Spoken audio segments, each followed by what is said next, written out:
শীতের সকালে বা বিকেলে পিঠা খেতে খুব ভালো লাগে। আজকে চলুন একটু ঘুরিয়ে নতুন স্টাইলে একটা পিঠা তৈরি করি, যেই পিঠাটা বানানোর পর এক সপ্তাহের মতো সংরক্ষণও করতে পারবেন। আর সেই সাথে দেখতে কালারটা সুন্দর না, খেতেও খুব ভালো লাগে। আর এই পিঠাগুলো তৈরি করা হয়েছে গুড় আর চালের গুঁড়া দিয়ে। এগুলো আমাদের হাতের কাছে সব সময় থাকে। চলুন তাহলে ঝটপট বানাতে থাকি। পিঠা তৈরি করার জন্য চুলায় একটা প্যান বসিয়ে হাফ কাপ নিয়ে নিচ্ছি খেজুরের গুড়। আপনি চাইলে কিন্তু আখের গুড়টাও নিতে পারেন।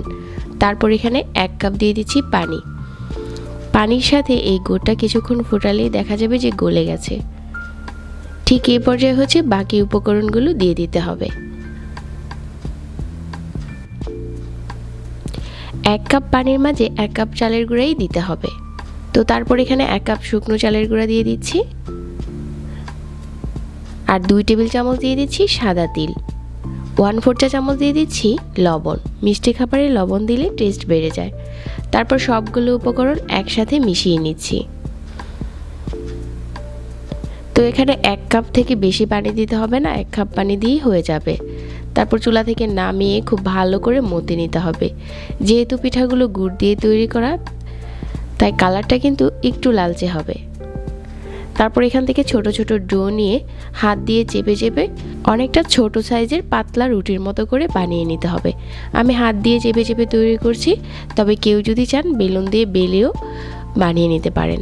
আমি হাত দিয়ে চেপে চেপে পাতলা করে সবগুলো বানিয়ে নিচ্ছি।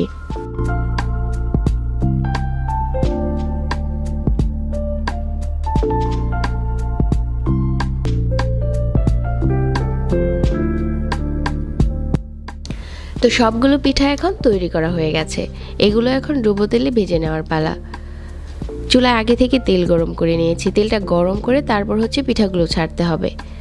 একটা সাইড থেকে দিয়ে দিচ্ছি, আর কিছুক্ষণ পরেই দেখা যাবে যে এগুলো ফুলে কিছুটা উপরে চলে এসেছে।